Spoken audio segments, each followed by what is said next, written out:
Hi, everybody. So, unfortunately, I had some technical issues. So now I'm going to go ahead and start over because I wasn't sure if you guys could actually hear me. Um, the book is called Whose Life Is It? The Debt for Life Enslavement. And I am going to start over with chapter 7.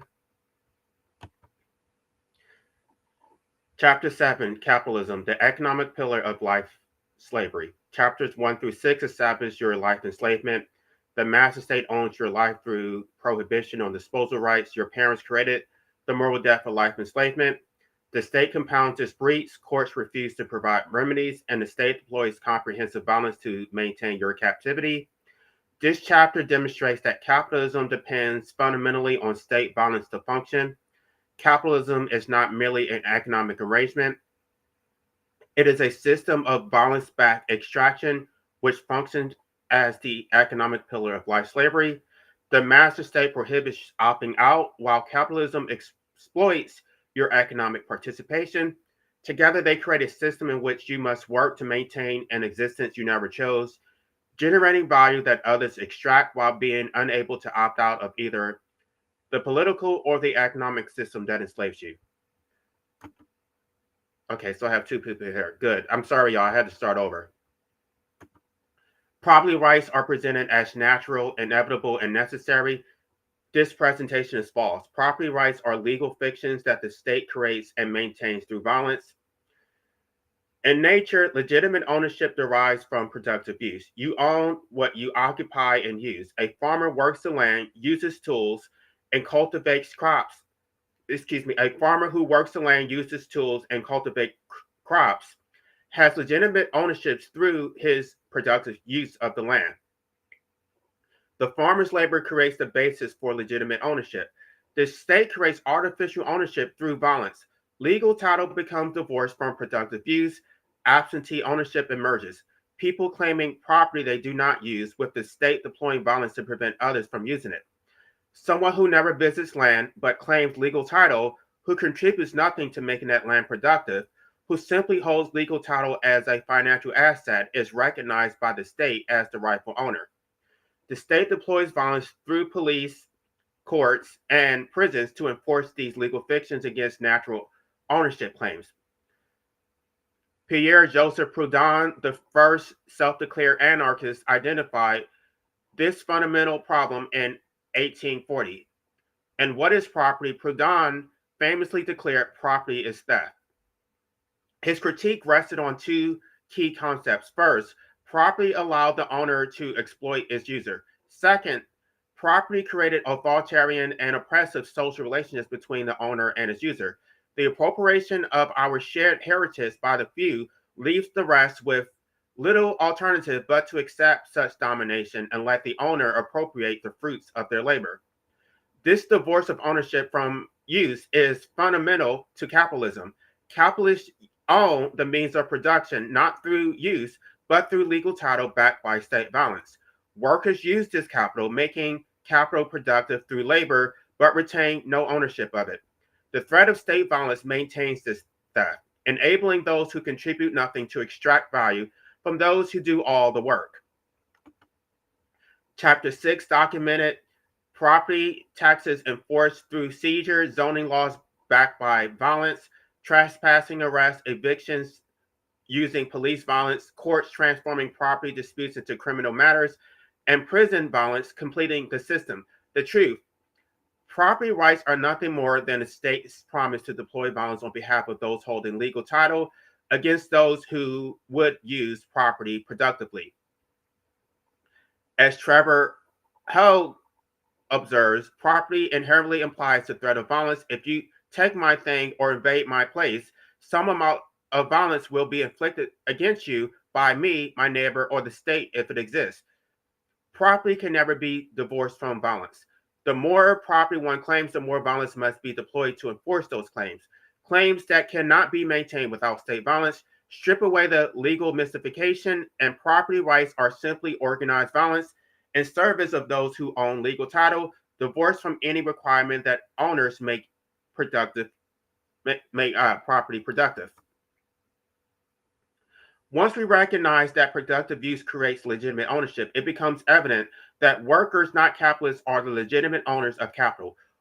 Workers make capital productive through their labor. A factory sitting empty produces nothing. Workers operate machines, apply skills, coordinate production, and create value. The factory is fruitful because of workers' labor, not because of capitalist ownership. Workers have an actual productive relationship with capital. They work in factories, operate equipment, coordinate with other workers, and produce goods and services. Every aspect of production involves labor. The capitalist contributes nothing to the actual production process. The capitalist's only contributions are legal titles backed by state violence. Mikhail Bakunin, writing in 1873, understood this clearly. He writes, the exploitation of human labor cannot be sugarcoated even by the most democratic form of government. For the worker, it will always be a bitter pill. Bakunin recognized that capitalism requires state concentration and the actual submission of the sovereign people to the intellectual governing minority who, while claiming to represent the people, unfailingly exploits them. Capitalists are parasites. They live off the surplus value workers create. Their ownership exists only because the state threatens violence against workers who would claim legitimate ownership through productive use. Remove the violence, and capitalist ownership claims collapse entirely.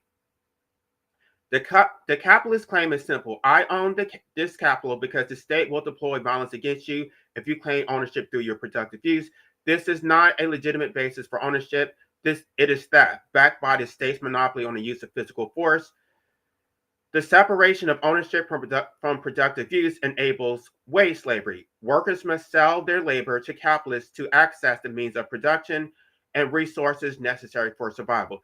This arrangement is not a voluntary exchange, it is coerced compliance backed by violence. The fundamental mechanism of capitalism is straightforward. Property owners claim all resources through violence-backed legal title. Workers cannot access the necessary means of production directly because the state prevents it. They must sell their labor to access resources needed for survival. This is coerced compliance under threat of starvation, under the threat of state violence. Artificial scarcities are created through this violence. First, food. Modern agricultural production creates more than enough to feed everyone, but violence prevents access through property claims on farmland, grocery stores, and distribution networks. You cannot simply take food, as that would be theft. You must pay for food, which requires earning money, which requires selling your labor. Housing. There are more empty homes than homeless people in the most developed countries. This scarcity is artificially created. The state protects empty houses or empty homes through police violence. You cannot occupy an empty house, as doing so would be trespass. You must pay for housing, which requires earning money, which requires selling your labor. Quentin Bradley's 2023 peer-reviewed study documents how the housing building industry operates through a strategy of artificial scarcity, straddling land and housing markets, maintained through state enforcement of property claims. Land.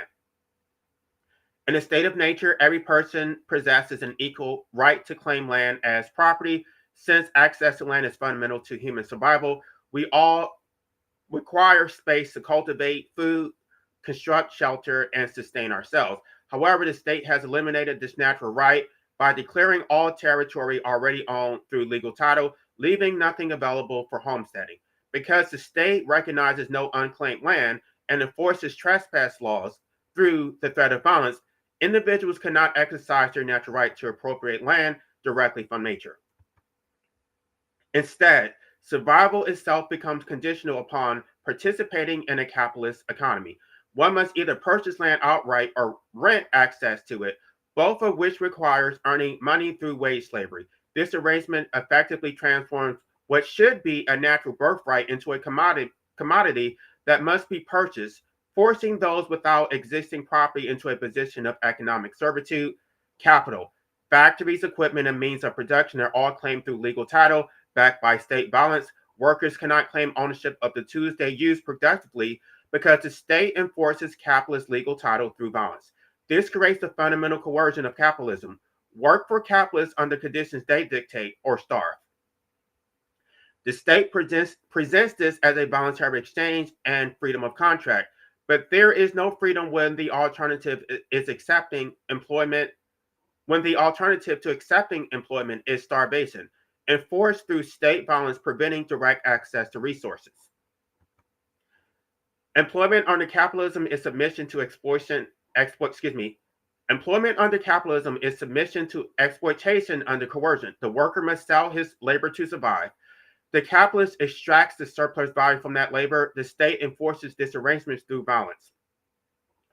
Karl Marx identified surplus value as the foundation of capitalist extraction. A worker produces value through labor. The capitalist pays the worker a wage that is less than the value the worker produces. The difference, surplus value, is extracted by the capitalist as profit. Consider a concrete example. A worker in a factory produces widgets. Each widget sells for $100. The worker can produce 10 widgets per hour, creating $1,000 in value. The capitalist pays the workers $10 per hour. The capitalist extracts $980 per hour as profit. The extracted value goes to the capitalist, who contributed nothing to current production but holds legal title backed by state violence. The typical worker in the United States with a bachelor's degree will earn approximately $2.8 million over their lifetime. Effective tax rates total approximately 30%, meaning the state directly extracts roughly $840,000. Beyond state extraction, capitalist extraction through surplus value takes a substantial additional share. Labor share of national income has declined from approximately 64% in the post-war era to approximately 56 to 58% in recent decades.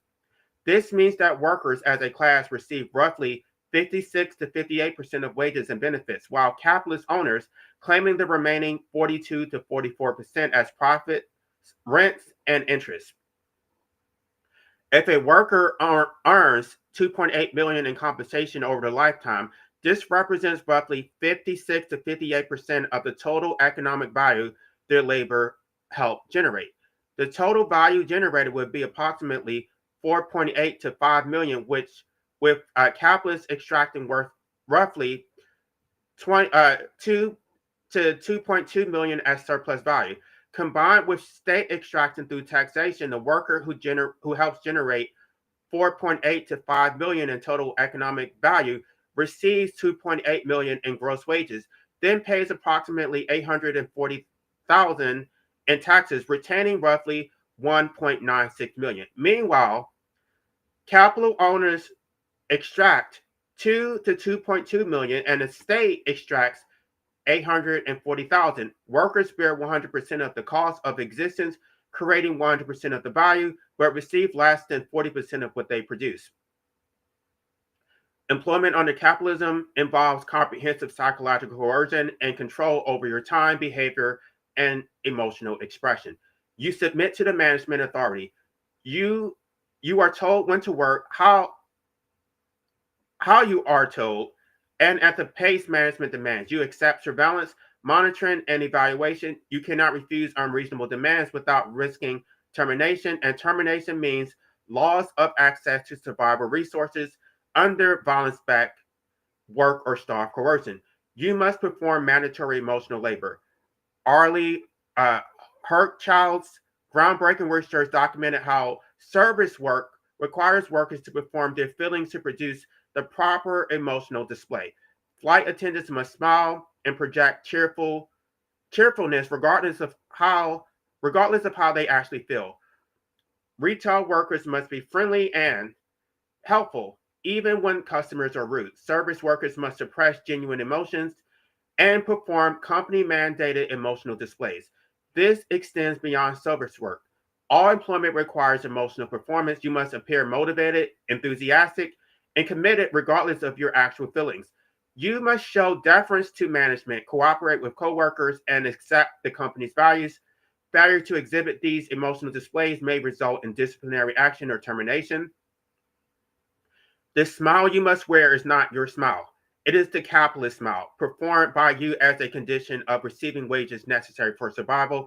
A 2011 meta-analysis of 95 studies found that surface acting, performing emotion one does not genuinely feel, is strongly associated with emotional exhaustion, burnout, and reduced job satisfaction. As Par Brook argues, the commodification of human feelings as customer service under capitalism represents a form of alienation that strips workers of authenticity and control over their emotional lives. Research on emotional contagion demonstrates that humans automatically mimic and synchronize facial expressions, vocalizations, postures, and movements with those of others, leading to emotional alignment. This means your forced smile doesn't just harm you, it forces others to perform the same emotional labor. Your coerced emotional display triggers automatic mimicry in those around you, spreading the psychological violence of emotional labor through society. The public insists you perform this emotional labor because the public benefits from it. Society wants cheerful service workers, friendly retail employees, and enthusiastic servers. Society does not care that performing these emotions while experiencing opposite feelings creates psychological damage. Society only cares that its experience of emotional transaction is pleasant, even when that pleasantness is purchased through workers' psychological violence. Emotional labor is not merely a performance, it is a commodification. Capitalists purchase workers' ability to display specific emotions on demand. The workers must not only perform physical tasks, but also manage inner feelings to produce outward displays that serve the employer's interests. This represents a more invasive form of extraction than traditional labor. The capitalist extracts not just work, but the worker's emotional state itself. Service workers employment now comprises approximately 79% of the U.S. workforce. The majority of workers must perform extensive emotional labor as a condition of employment. This is not incidental to capitalism. It is central to how modern capitalism operates. As production has shifted towards services, capitalist extraction has expanded from workers' physical labor to include their emotional labor. The violence becomes clear when you recognize that emotional labor what the violence becomes clear when you recognize what emotional labor requires. You must suppress your actual feelings. You must perform feelings you do not actually have. You must do this continuously for hours while being paid barely enough to survive. You must accept your inner emotional state is private property to be managed for the company's benefit. You cannot refuse without risking termination and starvation. This goes beyond the capitalist extraction marks identified. Capitalists not only extract surplus value from workers' productive labor, they also extract workers' emotional states, forcing them to commodify feelings that should be autonomous expressions of personhood. This represents colonization of the inner self and the service of capitalist accumulation. The rise of artificial intelligence and automation reveals capitalism's ultimate trajectory and exposes its fundamental nature as violence-backed theft rather than voluntary exchange. Capitalists might argue once AI replaces workers, capitalists legitimately own capital because workers are no longer necessary for production. This argument fails because workers built the AI. Programmers, engineers, data scientists, and countless other workers created artificial intelligence through their labor. The capitalists contributed nothing except legal titles backed by state violence. Workers created the training data. AI systems are trained on data produced by human labor, text, images, code, music, representing millions of hours of human creative labor. Capitalists scrape this data without providing compensation, claiming it as publicly available while using it to build AI systems that replace the workers who created the data. Workers built the infrastructure AI requires. The servers, data centers, electrical grids, and network infrastructures were all built by workers. Workers maintain AI systems. Even highly automated systems require human maintenance, monitoring, and intervention. The fact that AI can operate with fewer workers does not validate capitalist ownership. It proves that workers should have owned the capital they created from the beginning. When AI replaces workers in production, capitalist extraction becomes nakedly obvious. Capitalists extract 100% of the value with zero worker participation. The workers who built the factory, built the AI, and built the infrastructure retain no ownership. The worker starved coercion reveals itself as pure violence. When automation eliminates jobs, workers face starvation, not because of natural scarcity, but because the state deploys violence, preventing them from accessing resources. The system discards you when you're no longer useful for extraction. This is the logic of slavery, not free markets. A slave master values slaves only for their productive capacity. When slaves can no longer produce, the master has no interest in their survival. Capitalism operates identically. The knowledge and techniques that enable AI should be in the public domain. Publicly funded research created AI. Uh, Neural networks, machine learning algorithms, and uh, computational techniques underlying AI were developed through decades of publicly funded research. Cumulative human knowledge made AI possible. AI builds on centuries of mathematical, logical, and computational work created by countless contributors. Excuse me. This collective intellectual heritage cannot be legitimately claimed as private property. All AI research techniques and systems should be in the public domain.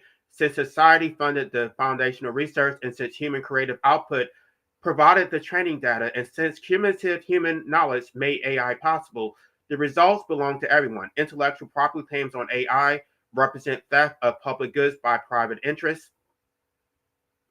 The automation endgame exposes capitalism's true nature. Capitalism was never about voluntary exchange. Ownership was never about contribution. The system cannot function without violence. Capitalism is slavery. The rise of AI does not save capitalism, it exposes capitalism as a system of violence backed extraction that was never about voluntary exchange, productivity, or merit. Capitalism depends on creating and maintaining artificial scarcity. If people could access resources directly, they would not be forced into wage slavery and extraction. The state deploys violence to develop and maintain the very scarcity that forces people into wage slavery. In the United States, vacant homes vastly outnumber people experiencing homelessness, with approximately 28 vacant housing units for every person experiencing homelessness. The housing exists. The scarcity is artificial, created and maintained through violence. Landlords hold property they do not use productively. The landlord contributes nothing, does not build the housing, does not maintain it except when forced by law, does not make it productive. The landlord simply holds legal title backed by state violence and extracts rent from tenants who need housing. The tenant could simply occupy the housing, but state violence prevents this through trespassing laws. Police remove people from empty housing, courts process eviction orders, the state imprisons people for squatting in abandoned buildings. This violence maintains the artificial scarcity that enables landlords to extract rent. If workers could access housing directly, they would not need to pay rent. If they did not need to pay rent, they would not need to accept wage slavery under exploitative conditions. The artificial scarcity of housing maintained through state violence forces workers into capitalist employment at wages barely sufficient to afford rent to landlords who contribute nothing. Occupational licensing creates artificial scarcity in labor markets. The state prohibits people from offering services unless they obtain state permission. This reduces the supply of workers in licensed occupations, artificially increasing wages for those who hold licenses. Consumers bear higher costs while potential workers are excluded from earning livelihoods. Licensed professionals benefit from artificial scarcity. Current practitioners often lobby for licensing requirements precisely because licensing protects them from competition. While proponents claim licensing protects consumers, research demonstrates that licensing has minimal to no effect on service quality, while significantly raising prices, typically 3 to 13%, and reducing labor supply by as much as 29%. The true purpose is to create monopoly profits for license holders at the expense of consumers and excluded workers. This is not a free market. This is state-enforced monopoly where violence prevents competition. In a free market, distinguished from free market capitalism, anyone could offer services and compete based on merit.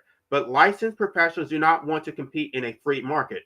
They want state violence to eliminate potential competitors before they can even enter the market. Information is not rivalrous. One's use does not diminish another's ability to use it. A song can be heard by unlimited people simultaneously. Software can be copied indefinitely at zero marginal cost. Knowledge share increases rather than decreases its availability. The state creates artificial scarcity of information through intellectual property law. Copyright, patent, and trademark laws prohibit people from using information freely available. The state threatens violence against those who copy music, books, software, or other information without permission from legal title holders. The scarcity has no natural basis. Copying information does not deprive the original owner of anything. They still possess the information, but the state deploys violence to prevent copying because doing so enables corporations to extract payment for information that could be freely distributed at zero cost. This artificial scarcity serves capitalist accumulation at society's expense. Drug patents prevent generic manufacturing, forcing people to pay inflated prices for medications. Copyright prevents the free distribution of knowledge. Software patents prevent independent development. In each case, the state uses violence to stop the free distribution of information, enabling the extraction of monopoly rents. The anarchist analysis demonstrates that capitalism cannot exist without state violence. Free market capitalism is a contradiction. Markets require state violence to function in capitalist form. This is not a flaw in capitalism that may be corrected. This is the defining feature of capitalism. Capitalism is presented as a system of voluntary exchange between free individuals. This is false. Every aspect of capitalism rests on violence. Property rights require violence. Without state violence, property claims divorced from productive use would collapse.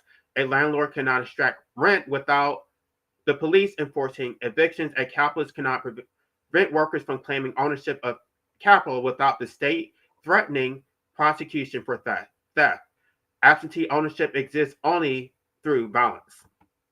Worker-style coercion requires violence. Without state violence preventing direct access to resources, people would not submit to wage labor.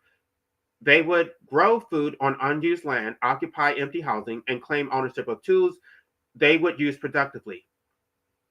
The violence preventing these things forces people into capitalist employment. Consider a hypothetical. 100 people needing housing. 100 empty houses exist.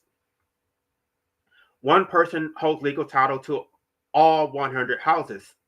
Without state violence, the 99 people would simply occupy the houses. But state violence prevents this natural solution. Police arrest people for trespassing. Courts issue eviction orders. The state imprisons people for squatting. This violence forces 99 people to either pay rent to the title holder who contributed nothing or remain homeless. Capitalism depends fundamentally on this violence, preventing people from accessing resources directly. The mythology of private enterprise obscures a fundamental truth. Corporations do not exist in nature. They are legal fictions created entirely by state authority. Every corporation, no matter how private it claims to be, derives its existence from state power and operates only with state permission. Early American corporations were explicitly public entities serving public purposes. In the first 100 years of the American Revolution, after the American Revolution, legislators maintained tight control of the corporate chartering process. By the end of the 18th century, there were about 300 incorporated companies in the United States, most of them providing public services, with only 8 manufacturing companies. Early corporate charters imposed strict limitations, limited durations. State limited corporate charters to a set number of years, unless a legislator renewed an expiring charter, the corporation was dissolved. Specific public purpose. Corporations could engage only in activities necessary to fulfill their chartered purpose. State granted charters mainly for public infrastructure. Strict limits on power. Citizen authority clauses limited capitalization, debt, land holdings, and sometimes even profits. prohibition on political activities, corporations cannot make political or charitable contributions, nor spend money to influence lawmaking. Personal liability, American legislatures rejected the European corporate shield. Owners and managers were responsible for criminal acts committed on a job. Revocation for harm, corporations often had their corporate status revoked if they exceeded their authority or caused public harm. The late 19th century transformation, the late 19th century brought radical transformation through systemic bribery. Corporate executives, the robber barons of the Gilded Age, paid borers to infest Congress and state capitals, bribing elected and appointed officials. This was an organized, systematic purchase of legal privileges. The robber barons brought limited liability to shield their personal wealth, decreased public authority over corporate operations, extended and eventually perpetual corporate charters, elimination of purpose restrictions, allowing corporations to pursue any lawful purpose, and removing the removal of caps on capitalization and property holdings. As Elizabeth Pullman documents, states often provided monopoly charters. States often provided monopoly privileges and charters with an aim of engaging private investment in utility-like projects serving the public. Over the 19th century, the purpose clauses of the corporate charter lost its specificity and awareness of its public character diminished. States competed to offer the most permissive corporate laws, a race to the bottom, where corporate interests played states against each other to secure maximum freedom from accountability. In 1896, New Jersey became the first state to adopt an enabling corporate law designed to attract business by removing restrictions. Delaware followed in 1899. Justice Louis Brandeis documented this transformation in his famous dissent in Liggett versus Lee, where he detailed how corporations evolved from entities with limited purposes, limited duration, and strict public accountability into perpetual multi-purpose entities wielding enormous economic power. Despite this transformation, one truth remains constant. Corporations cannot exist without state authority. Corporations are creatures of statute. As courts have consistently held, corporations have no existence independent of state law. A corporation can make no contract and do no acts either within or without the state which creates it, except as are authorized by its charter. The core privilege is limited liability without personal risk. At its functional core, a corporation is a state-granted privilege to conduct business while avoiding personal liability for its consequences. In a partnership, each partner is personally liable for debts and liabilities. The corporation eliminates this personal accountability. Corporate shareholders risk only their investment. They cannot be held personally liable for corporate debts or harms beyond their shareholdings. This state-granted immunity represents a fundamental departure from natural accountability. If you personally injure someone, you should bear personal responsibility. But if a corporation you own injures someone or incurs debts it cannot pay, you face no personal consequences beyond losing your investment. The state has permitted you to impose costs on others while shielding yourself from accountability. Why this destroys the private corporation mythology. Corporations are state-granted privileges, not natural rights. Shareholders have no natural right to conduct business while avoiding personal accountability for consequences. Corporations enjoy rights without bearing duties. Through the legal fiction of corporate personhood, corporations claim many constitutional rights that belong to natural persons: freedom of speech, due process, equal protection. Yet corporations bear virtually none of the duties and vulnerabilities that accompany those rights for natural persons. The fraudulent legal foundation of corporate constitutional rights in Santa Clara County versus Southern Pacific Railroad Company, the Supreme Court never actually decided that corporations are persons under the 14th Amendment, but a court reporter inserted this claim into the case's hit note, and subsequent courts treated it as precedent. despite it never being part of the official decision. Before oral arguments began, Chief Justice Morrison Waite stated that the court did not wish to hear arguments on whether the 14th Amendment applies to corporations, saying, "We are of the opinion that it does." This was an oral statement before arguments were presented, not part of the court's written opinion. Justice Harlan's majority opinion decided the case on narrow tax assessment grounds and never addressed the 14th Amendment question of corporate personhood. Yet J.C. Bancroft Davis, the court reporter, included corporate personhood in the case's head note. Davis wrote to Chief Justice Waite asking if his head note was accurate. Waite responded that the court had avoided the corporate personhood issue in its decision, despite the court's explicit confirmation that it did not decide the issue. David included the corporate personhood in the head note anyway.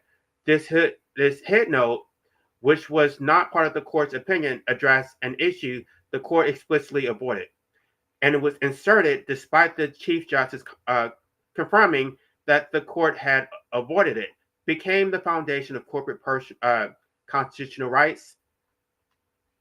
Subsequent courts cited Santa Clara head note as if it were actual precedent, building an entire body of corporate constitutional law on what was never a legitimate court decision. Justice Hugo Black recognized this fraud in his 1938 dissent. In 1886, this court, in the case of Santa Clara County versus Southern Pacific Railroad, decided for the first time that the word person in the amendment did in some instances include corporations, but there is no history, logic, or reason given to support that view. Black noted that the 14th Amendment was designed to protect free slaves. The purpose of the amendment was to protect human rights, primarily the rights of a race which had just won its freedom, not to grant constitutional rights to artificial entities created by state law. The scandal deepens when examining who J.C. Bancroft Davis was. He was the president of the Newburgh and New York Railroad Company and was closely connected to railroad interests. The court reporter who inserted the corporate personhood into legal precedent had personal financial interest in granting railroad constitutional protections. Corporate personhood, the doctrine enabling corporations to claim First Amendment rights to spend unlimited money in elections, Citizens United, to claim religious exemptions from generally applicable laws, Hobby Lobby, and to claim equal protection from state regulation, rests on this fraudulent foundation. Limited liability socializes loss while privatizing gains. When a corporation profits, shareholders keep the gains. When a corporation causes harm or incurs debts it cannot pay, the state should shield shareholders from personal liability, forcing victims and creditors to bear the losses. There are no private corporations in any meaningful sense. Every corporation is a state creation operating under state-granted authority and enjoying state-granted immunity from personal liability. As Pullman notes, throughout history, the sovereign state has firmly held the reins on the legal statement of corporate purpose. Private enterprise is publicly power deployed for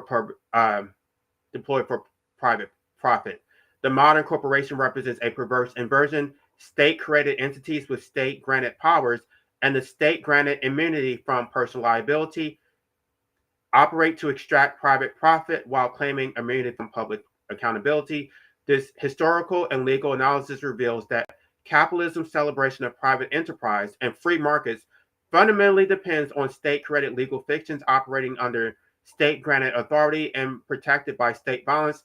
There is nothing private or free about this system. It is state power deployed to enable capitalist extraction.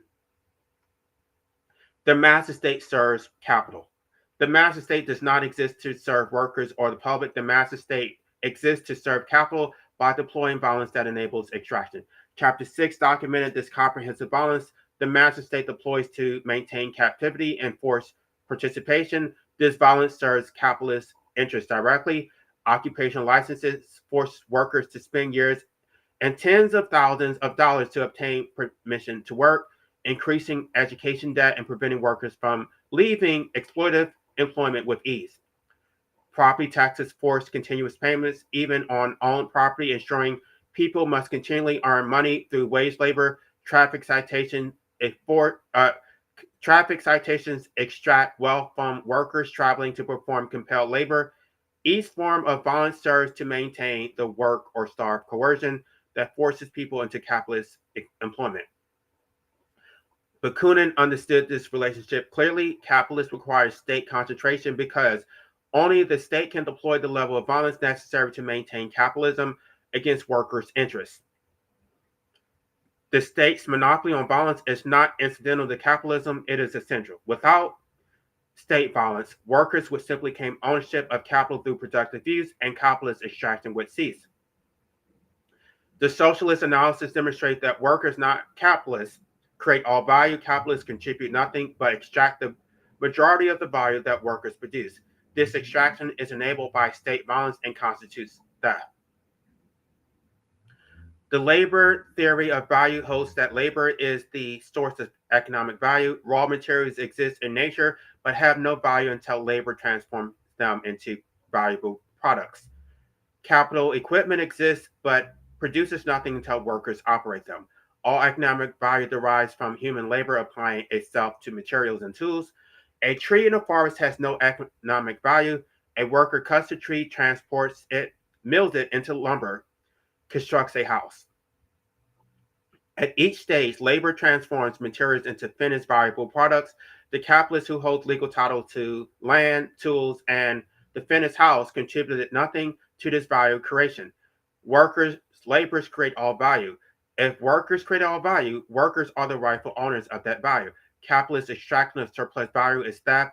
The capitalists claim to have provided capital, but the workers built the capital through their labor. Previous generations of workers constructed factories, manufactured machines, and developed tools. Current workers make capital productive through their labor. The capitalist merely holds legal title backed by state violence. Remove the violence, the capitalist claim dissolves. Workers would continue production using the capital they operate and maintain. They would receive the full value of their labor. The only loss would be the capitalist extraction, and the capitalist contributes nothing. So this is no loss to production or society. Workers are the rightful owners of the means of production they use and the products of their labor. Capitalism is a system of organized theft where those who contribute nothing extract value from those who create everything. Returning to Plessy's definition of slavery, slavery implies involuntary servitude, a state of violence. The ownership of mankind is chattel, or at least the control of the labor and services of one man for the benefit of another, and the absence of a legal right to the disposal of his own person, property, and services. Wage slavery under capitalism satisfies this definition precisely. The control of labor and services of one man for the benefit of another. Capitalism controls workers' labor through violence-backed coercion. The state prevents direct access to survival resources, forcing workers to sell their labor. Capitalists extract surplus value from workers' labor, keeping it as profit. This is control of workers' labor for capitalist benefit. The absence of a legal right to the disposal of his own person, property, and services. Chapter 6 documented that workers lack autonomous disposal rights over their services. The state prohibits earning a livelihood without permission through occupational licensing, commands laborers through jury duty and conscription, and forces tribute through taxation. Workers also lack disposal rights of the full value of their labor. The capitalists extract surplus value through legal title backed by state violence. Workers cannot refuse capitalist employment without starving. The state deploys violence, preventing direct access to food, housing, land, and capital. Workers must submit to capitalist extraction or face starvation enforced through state violence. This is involuntary servitude, forced labor under threat of violence. The typical worker, creating 2.8 million in lifetime value, receives only about 760,000 to 840,000 after both capitalist surplus and value extraction and state taxation. The worker bears 100% of existing costs, creates 100% of value, but only receives less than 30% of what they create. This comprehensive extraction, enabled by state violence and maintained through work or starve coercion, satisfies the Plessy definition of slavery precisely. Chapter 6 has demonstrated that capitalism extracts surplus value through violence-backed coercion. The master state deploys perpetual violence to maintain artificial scarcity, prevents direct access to resources, and force participation in wage labor. Property rights divorced from productive use require state violence. Worker starve coercion depends on state violence. Capitalist extraction of surplus value is enabled by state violence, preventing workers from claiming legitimate ownership through productive use. Combined with Chapter 6 documentation of state violence, the picture is complete. The master state deploys violence, prohibiting opting out, while capitalism forces economic participation through violence-backed coercion. Workers cannot exit, the state prohibits it through violence. Workers cannot access resources directly, the state prohibits it through violence. Workers must submit to capitalist extraction or starve. The state enforces it through violence. Capitalism is the economic pillar of life slavery. State violence used to force participation, to extract value, and to prevent escape. The state prohibits you from opting out of existence through peaceful means. Capitalism prevents you from opting out of economic exploitation through violence, preventing direct access to resources. But can democratic reform end this system? Can we vote our way to freedom? Chapter 8 will demonstrate why democracy cannot remedy life slavery when majorities benefit from maintaining the system and when participation itself is without consent. All right, y'all, that was a long chapter. Let me see. Life is no gift. We work to death. Earth is a torture chamber, prison, planet. Get me out of here. Exactly. I'm not interested in what he has to say. We are just disposable livestock. Exactly. Yeah, I guess I'm finally getting caught up. I need to go over chapter 8, which I'm not sure exactly what I'm going to do. But thank you all for listening. For those of you who didn't catch the live stream, you can just listen to the replay and be sure to leave some comments. That's all I have for now. Y'all